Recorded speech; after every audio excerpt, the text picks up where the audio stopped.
네, 안녕하십니까? 정보통신정책연구원의 최계영이라고 합니다. 어, 오늘 장소가 앞뒤로는 짧고 좌우로 이렇게 넓은 데는 제가 처음 와보는 것 같은데, 뭐 그래도 불편함이 없이 다 이렇게 할 수 있는 게 이것도 다 ICT가 다 발달해서 그런 것 같습니다. 그 ICT 시장 전망이라는 제목으로 이제 오프닝 강연을 하게 돼 있는데요. 그 시장 전망이라면은 내용이 뭐 통신 서비스는 몇 프로 성장하고 뭐 수출은 어떻게 되고 뭐 이런 주로 통계 자료 위주가 되겠죠. 그래서 그 별로 이렇게 재미있는 주제는 아닌 것 같습니다. 그 뭐 여기 그 자료집을 보시면은 뭐는 몇 프로 성장하고 그 이유는 뭐 때문이다 등등 많이 있는데 그런 것들도 물론 설명을 드리겠지만은 그것보다는 이 어떤 빅 트렌드랄까요? ICT 쪽에 왜냐하면 이 뒤에 프로그램 내용이 ICT 쪽뿐만이 아니라 이 ICT를 활용해서 자동차라든지 뭐 여러 여타 분야로 어떻게 이게 퍼져나가서 변화를 가져오는가 이런 내용들이 있기 때문에 이 시장 전망 플러스 알파로 이 전반적인 어떤 과거로부터 오는 어떤 메가 트렌드랄까요? 그런 맥락에서 내년 시장 전망을 좀 말씀을 드리는 게 좋을 것 같습니다. 시장 환경 및 패러다임 변화, 시장 전망 개요, 뭐 주요 품목별 전망 이렇게 돼 있는데 첫 번째 부분을 좀 자세히 말씀을 드리고 나머지는 그냥 숫자 위주로 간단하게 그렇게 진행을 할까 합니다. 우선 그 거시적 시장 환경에서 뭐 GDP 증가율 추이 등등 이렇게 나오는데 저게 문제인 것 같아요. 2014년은 어떻게 되고 뭐 하는 그런 것보다도 그 금융위기 이후에 전 세계적으로 아무래도 성장세가 쭉 가라앉았는데 이것이 어떤 늘 우리가 보는 경기순환 사이클적으로 해결이 될 수 있는 문제냐 아니면은 어떤 의미에서 이게 장기 불황으로 가느냐 여기에 대해서 많은 경제학자들이 논쟁이 많은 것 같습니다. 그래도 이게 굉장히 오래 가는 것이 아니겠는가. 이게 어떤 중요한 무슨 계기가 있어서 깔아앉았다가 좀 있으면 뭐 반등하는 그런 것보다는 상당히 물론 사이클은 앞으로도 계속 있겠지만 전반적인 빅 추세가 좀 과거와 같은 어떤 황금 시대는 지난 거 아니냐 이런 얘기가 사실은 좀 더 많은 것 같습니다. 그래서 이거를 타파하기 위해서는 어떻게 해야 되겠느냐 역시 뭐 ICT가 모든 나라에서 역시 주목을 받는 이유가 아닌가 이렇게 생각을 하고요. 그래서 뭐 세계 ICT 시장 전망, 방송 전망 등등이 나오는데 뭐 그렇게 높지는 않죠. 4%라는 것들은 되게 시장 전망이 이렇게 나오는 것들은 명목 가치를 얘기하는 거거든요. 실질로 이렇게 성장한다고 생각하면 꽤 높은 건데 명목 금액 차원에서 이렇게 가는 게 사실 높은 거는 아니라는 거죠.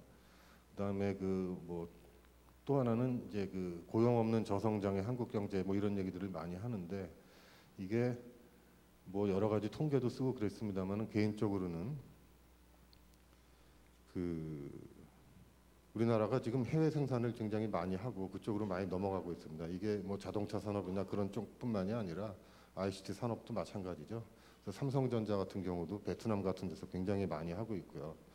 또 앞으로 그 휴대폰 생산 기지로서의 해외의 어떤 비중 같은 것들도 굉장히 높아갈 거다. 그렇다면은 서비스 쪽, ICT 쪽에서도 특히 어떤 인터넷 서비스라든지 이런 쪽에서 많이 취업이 나야 되지 않겠는가 하는 것들이 생각해 볼 수 있는 얘기인 것 같고요. 그렇다 보면은 이 ICT 산업 비즈니스의 패러다임이 이렇게 변하고 있고 그래서 이런 쪽에서 우리가 앞에서 말씀드린 이런 여러 가지 어려움들이 있는데 그걸 어떻게 극복해 나갈 수 있겠는 어떤 시사점을 얻을 수 있겠는가 하는 내용을 좀 말씀을 드려야 될 것 같습니다. 여기서 뭐 파괴적이자 끝김이 없는 인터넷 서비스의 대두라고 이렇게 표현을 했는데 그림을 보면은 인터넷 서비스 플랫폼이라고 해가지고 뭐 심리스 프로덕티비티, 뭐 심리스 미디어, 마켓플레이스 솔루션 등등 쫙 썼는데 이 영어로 써서 죄송합니다. 내용은 과거에 PC 패러다임에서는 이런 서비스라는 개념보다는 자기가 뭔가를 사서 쓰는 거였죠.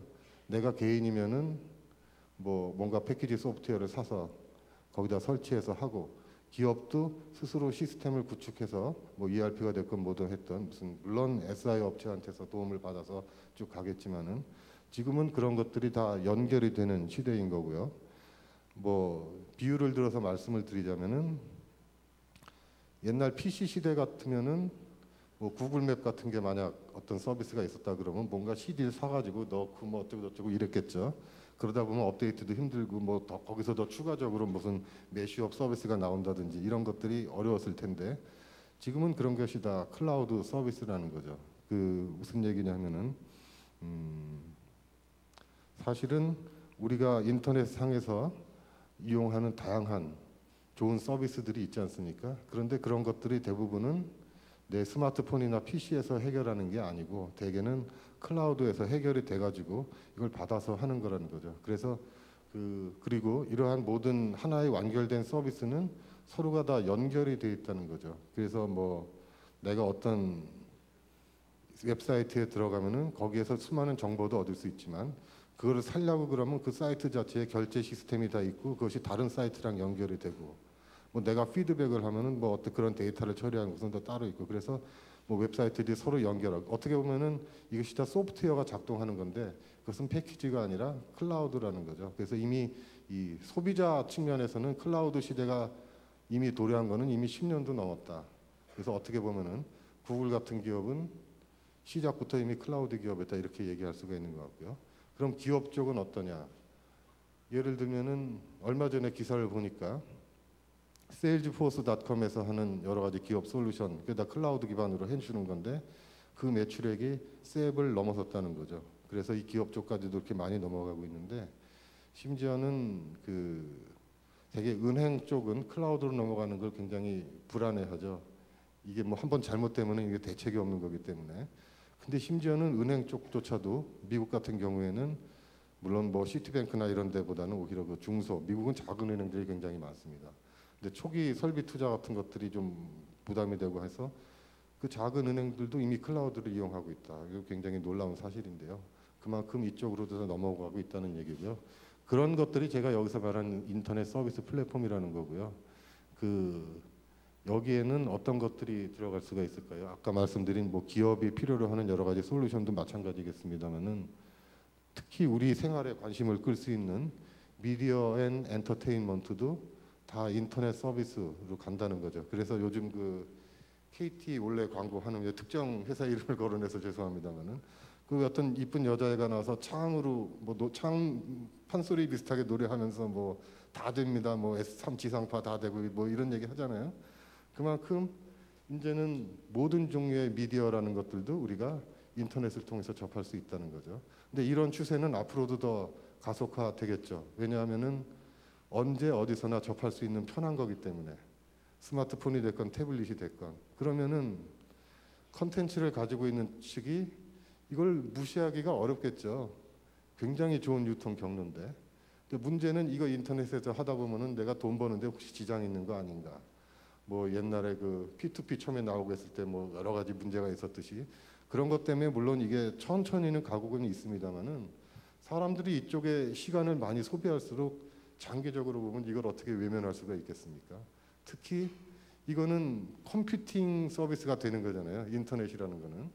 그러면 온갖 일방적으로 받아서 주는 시간에 맞춰서 보는 거와는 보다 더 어드밴스드된 소비자 지향적인 거기 때문에 더 발전할 개선 여지도 더 많은 거고 그렇게 되다 보면 뭐 미디어 엔터테인먼트도 이쪽에 굉장히 많이 갈 거고 그러면 결국은 온라인과 오프라인 쪽이 굉장히 공존하는 그런 세상이 곧 될 거라고 이제 생각을 합니다.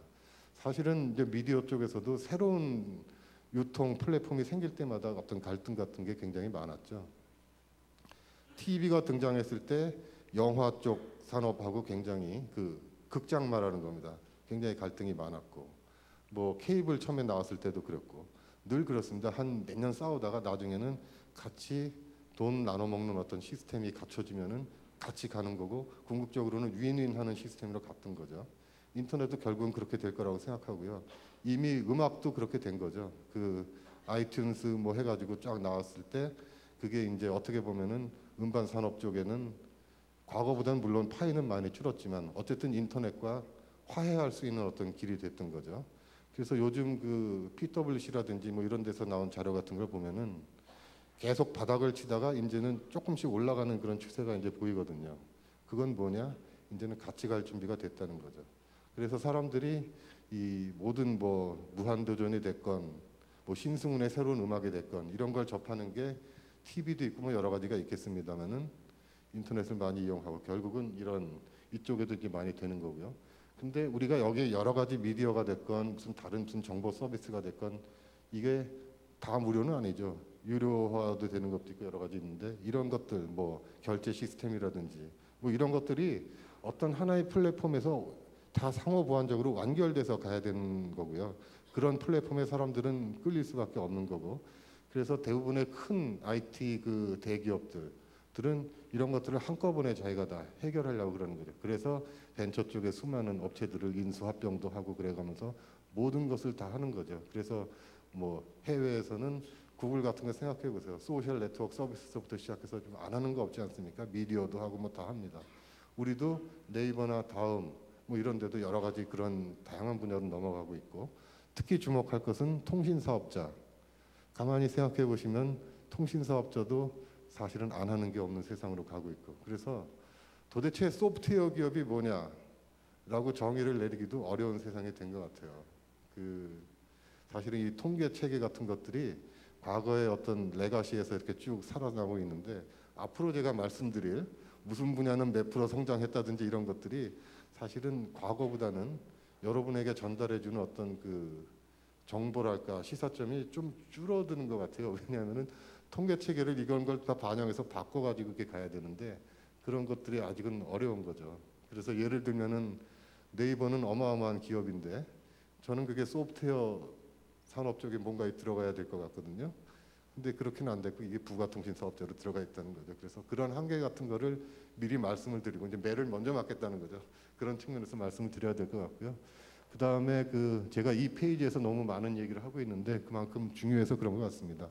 그 미래 트렌드 얘기를 지금부터 좀 해야 될 것 같은데 지금까지 말씀드린 어떤 빅 추세의 연장선상인 것 같습니다. 미래의 트렌드라는 건 어떻게 보면은 벌써 말씀드렸듯이 미디어나 이런 것들은 점점 더 인터넷으로 많이 갈 것이다. 한번 상상을 해보세요. 보면은 미래창조과학부가 뭐 앞으로 차세대 R&D에다가 5G를 많이 하겠다. 뭐 이런 얘기를 많이 해오고 있고 기가 인터넷을 하겠다는 얘기도 옛날부터 많이 나왔죠. 그건 뭘 의미하겠어요? 이 사실은 트래픽 많이 잡아먹는 게 동영상 서비스인데 그거 서비스 하는데 굉장히 쉬워지는 거 아니겠습니까? 예를 들면은 IPTV라는 거는 어떤 매니지드 네트워크죠. 결국은 인터넷이랑 근본적으로는 같은 거지만 그거는 주인이 확실하게 있는 건데 이게 뭐 기가 인터넷 되고 5G 되고 모든 게 광대역이 된다. 그러면 IPTV는 지금보다 뭐 화질을 100배를 더 좋게 하든지 뭔가 좀 다른 차별화를 해야 되는데 만약 그게 아니라면은 결국은 인터넷이 그거랑 함께 가는 식으로 될 수밖에 없겠고 그렇게 되면은 뭐 KT, 삼성 간에 뭐 치고받던 이런 일들도 있게 되는데 결국은 이런 것들도 어떤 식으로든지 해결이 되는 방향으로 가야 되는 게 아닌가 싶고요. 그게 닥쳐올 어떻게든지 이해관계 문제 같은 것들도 해결이 되는 방향이 강요될 수밖에 없는 그런 환경으로 가게 될 것 같습니다. 그 시임리스 프로덕티브라든가 시임리스 솔루션 이건 뭐 기업 쪽에서 특히 많이 할 수 있는 얘기인데 그 클라우드 서비스라는 게 지금보다는 훨씬 더 많이 활성화될 수밖에 없다. 기업 시장에서조차도. 그래서 이미 수많은 ICT 대기업들, 공룡들이 거기에 대비를 하고 있다는 거죠. 예를 한번 들어볼까요? 마이크로소프트랑 오라클은 한 30년 싸웠나요? 걔네들이 거의 시작부터 지금같이 협력하는 관계로 바뀌었습니다. 마이크로소프트가 어마어마한 클라우드 시스템을 갖고 있지 않습니까? 애저라고 우리가 부르죠. 거기에 오라클의 수많은 기업 솔루션 같은 것들을 같이 올리는 거고 같이 가는 걸로 합의를 봤죠. salesforce.com하고도 오라클이 같이 갑니다. 그건 뭐냐? 미래의 트렌드는 기업 시장에서조차도 이게 클라우드로 갈 거기 때문에 우리가 그렇게 같이 가는 거죠. 옛날의 적이 오늘의 협력자가 되고 뭐 이렇게 가는 겁니다. 상대적으로 우리나라는 그런 아직 기업 시장 쪽에서는 그게 미국같이 그렇게 막 가고 있지는 않지만 결국은 우리도 상당 부분 그렇게 되지 않을까 싶고요. 그래서 뭐 삼성 SDS라든지 이런 빅 SI 업체들도 이런 미래 전략들을 많이 고민하고 계실 거라고 생각을 하고 또 다른 빅 트렌드는 뭐가 될 수 있을까요? 소프트웨어의 중요성이 앞으로 더더욱 중요해진다라고 또 말씀드릴 수가 있을 것 같습니다. 너무나 진부한 얘기인 것 같지만 사실은 야 이게 소프트웨어 우리가 키워야 되겠다고 새삼스럽게 얘기한 건 결국 아이폰 쇼크 이후인데 그거는 약간 그 자체도 틀린 말은 아니지만 소프트웨어가 중요하지 않았던 적은 한 번도 없습니다. 그 애플이 소프트웨어 쪽도 강하고 OS도 많이 강하고 하니까 근데 우리는 그게 안 되니까 이거 큰일 났다 해서 다시 이런 식으로 주의가 상기되는데 그거는 약간의 그 100% 맞는 얘기는 아닌 것 같은 게 왜 그러냐면은 아직도 삼성은 애플만큼 소프트웨어가 강한 회사는 아니죠. 그렇지만 갤럭시 장사 잘 되고 있지 않습니까? 이거는 어떻게 보면 그러한 그 구글 안드로이드라는 것과 협력 관계가 잘 되고 서로 이해관계가 맞았기 때문에 그런 부족한 부분을 이제 채워나갈 수가 있었다는 거죠. 그래서 정말로 소프트웨어가 중요한 거는 조금 다른 핀트에서 봐야 될 것 같습니다. 그건 뭐냐면은 모든 게 다 프로그래밍이 가능한 세상이 된다는 측면에서 소프트웨어가 중요하다고 우리는 얘기해야 될 것 같습니다. 우선 ICT 분야만 얘기한다면은 아까 그 클라우드로 가고 있다고 말씀드리지 않았습니까? 근데 클라우드라는 걸 한번 생각을 해봐요. 이 데이터 센터에서 모든 걸 다 한다는 건데 거기에는 스토리지도 있고 뭐 여러 가지 다양한 기능들이 있습니다. 데이터 처리, 뭐 분산, 뭐 여러 가지가 있는데 이런 것들을 돌리는 어떤 컴퓨팅 프레임워크라고나 할까요? 이런 것들이 모든 분야에 다 적용이 되는 거죠. 네트워크라는 건 어떨까요? 옛날에 어떤 그 서킷 방식의 네트워크라는 거는 교환기에서 이용자 식별하고 뭐 여러 가지 기능적인, 지능적인 게 다 있고 인터넷 네트워크도 라우터 하나하나마다 다 시스코에서 하는 알고리즘이 있어 독자적인 기능 같은 게 다 있고 근데 요즘 소프트웨어 디파인드 네트워크라는 얘기 많이 하지 않습니까? 그건 뭐냐? 모든 하드웨어라는 거는 일종의 더미 터미널 같이 돼버리는 거고 어떤 중앙의 큰 컨트롤 시스템에서 이걸 다 좌우하는 그런 세상이 된다는 거죠.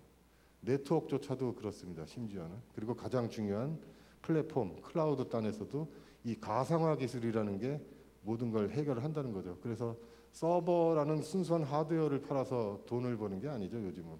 그런 것들을 잘 굴릴 수 있는 어떤 그 소프트웨어적인 능력 이런 것들이 굉장히 그 사실은 핵심 가치가 되는 거고 이미 IBM은 그런 방향으로 가고 있고 그다음에 뭐 빅데이터라든지 뭐 이런 것들도 그걸 굴리는 서버 클러스터 같은 거는 사실은 단순한 것이고 그걸 굴리는 하드비라든지 뭐 여러 가지 이런 어떤 그러한 시스템 같은 것들이 중요하게 되는 거죠. 그래서 모든 것이 소프트웨어가 지배하는 세상.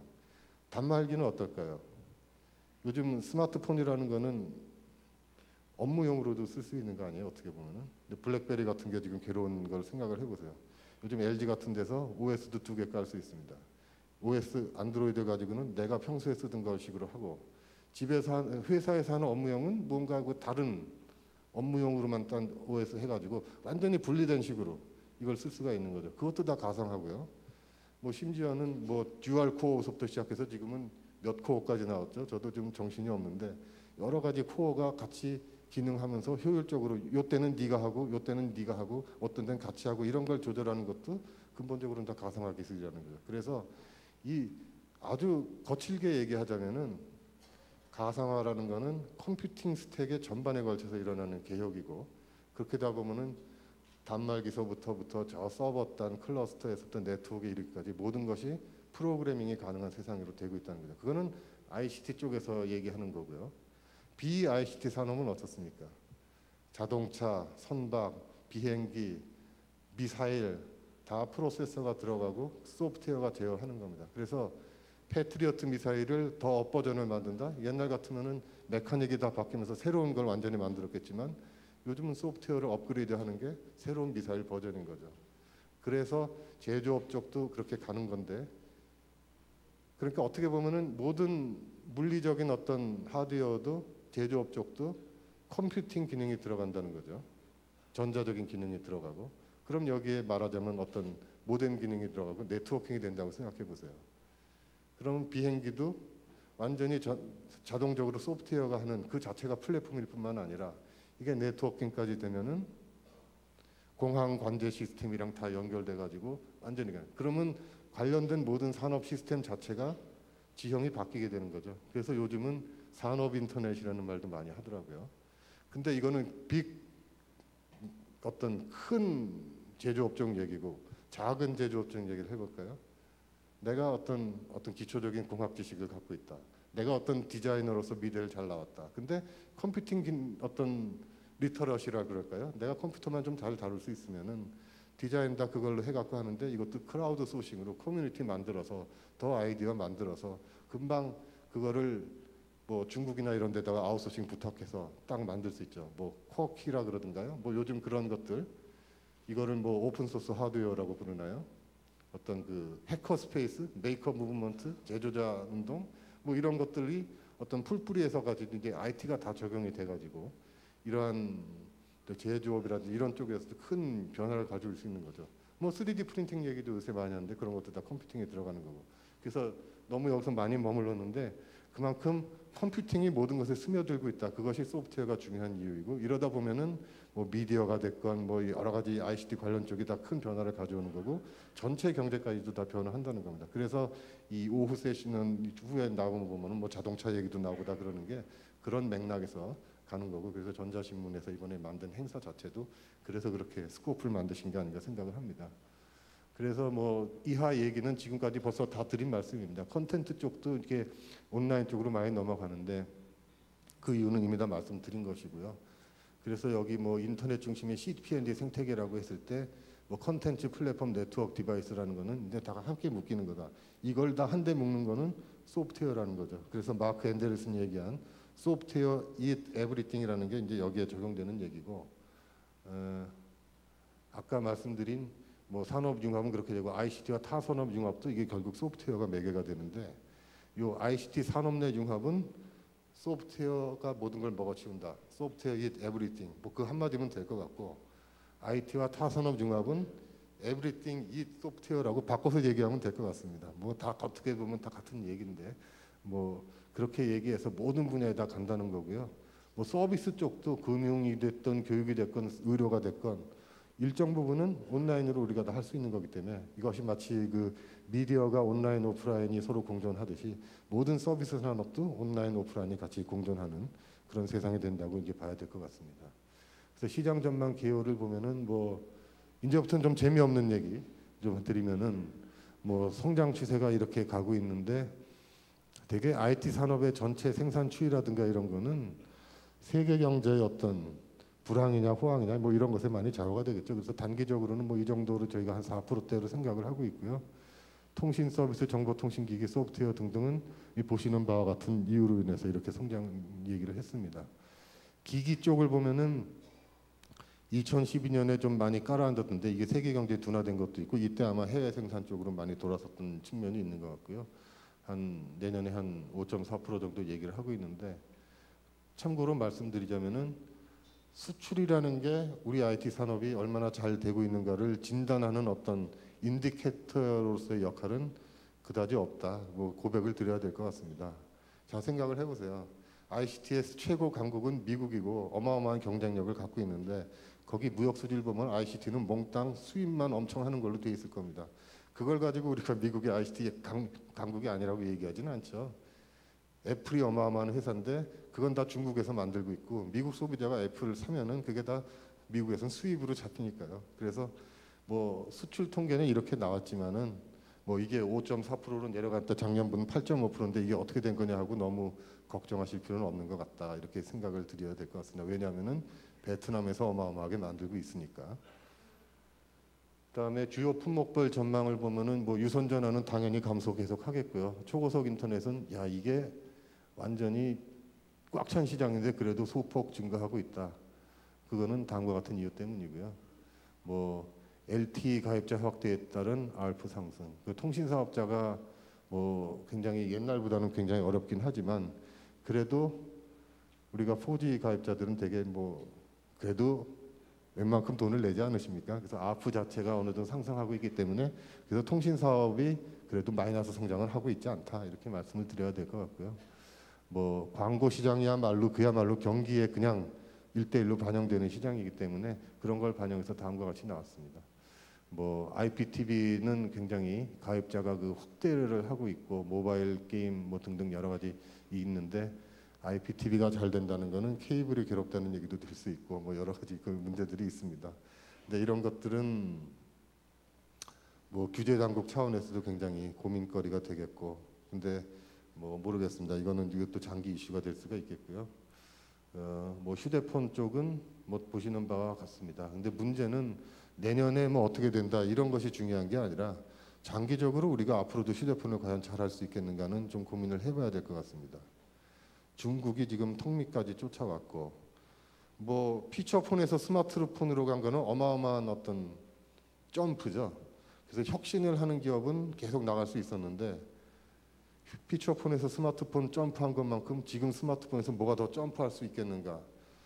제 상상으로는 별로 이렇게 떠오르지가 않고, 만약 이런 상태가 계속된다면은 결국은 중국이 쫓아오는 게 아닌가? 왜냐하면은 결국은 범용 상품화가 될 것이기 때문에. 그러면은 야, 이거 우리나라 IT 산업이 어떻게 될 것인가 하는 근본적인 질문을 사실 던질 수가 있는 것 같습니다. 여기에 대한 제 잠정적인 생각은, 이거 어디까지 그냥 사견이니까 어디 인용은 하지 마시고요. 부품 쪽은 과거의 어떤 이기기 전략이 여전히 유효한 것 같고, 이게 엄청난 시장이기 때문에 뭐 우리가 대표적으로 생각하는 세계적인 우리의 기업들이 부품 쪽만 잘 갖고 있다면은 갑자기 뭐 꼬꾸라질 일은 없다. 다만 휴대폰 쪽은 암울할 수도 있다. 뭐 이 정도로 정리하면 될 것 같습니다. 그래서 그렇게 말씀을 드려야 될 것 같고, 여기 뭐 펜텍이 나왔습니다만 개인적으로 펜텍이 계속 잘 됐으면 하는 생각을 갖고 있고요. 디지털 TV도 보시는 바와 같습니다. 뭐 차세대 TV 교체 수기 주연으로 뭐 그렇게 뭐 재미있을 것 같지는 않고요. 뭐 컴퓨터 쪽은 태블릿이라는 거는 그야말로 어떻게 보면은 그야말로 정말 신시장이었기 때문에 이쪽은 뭐 굉장히 나쁘지 않을 것 같고, 뭐 울트라 PC라는 거는 노트북과 태블릿을 뭐 합친 거라고 생각을 하고 이쪽에 수요가 좀 나오는 것 같습니다. 뭐 SSD는 하드디스크 드라이브의 어떤 단점 같은 걸 보완할 수 있는 거기 때문에 여기도 시장이 괜찮은 것 같고요.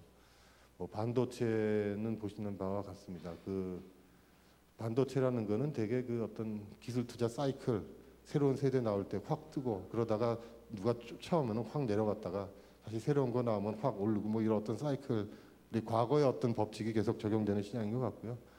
지금 보시는 바와 같은 정도의 수치로 제가 전망을 하고 있습니다.